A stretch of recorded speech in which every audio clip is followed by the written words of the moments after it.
Charter president এখানে উপস্থিত আছেন। আজকে এই জেলা গভর্নর হিসাবে দায়িত্ব পালন করছেন এবং এই জেলাকে লিড দিচ্ছেন অ্যাফেকশন মিয়া হাসান। তারপরে আবার যিনি প্রেসিডেন্ট উনি গত ন্যাশনাল কনভেনশনে সারা বাংলাদেশের উনি বেস্ট প্রেসিডেন্ট হিসেবে নির্বাচিত হয়েছেন।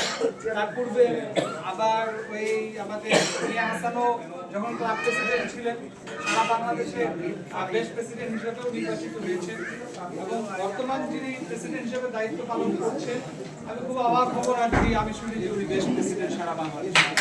বিষয়টা হচ্ছে যে উনি দুর্দান্ত কাজ করে গেছেন, দুর্দান্ত কাজ করছেন এবং এভাবে করে যখন একটা ক্লাবের ধারাবাহিক নেতৃত্ব থাকবে তখন কোনো সময় দেখবেন যে ক্লাব কিন্তু পিছনে যাবে না। এর পরবর্তীতে যারা নেতৃত্বে আছেন, বিশেষ করে যখন আমি ইনাদের ক্লাব বোর্ডটা দেখছি যে আগামী দিনের যে যারা কি প্রেসিডেন্টের দায়িত্ব নেবেন, সিনিয়র ভাইস প্রেসিডেন্ট যিনি আছেন এবং জুনিয়র ভাইস প্রেসিডেন্ট হিসাবে আমি তাদের নাম না বললেই নয়, অ্যাফেকশন জসিম এবং অ্যাফেকশন আরিফ খান।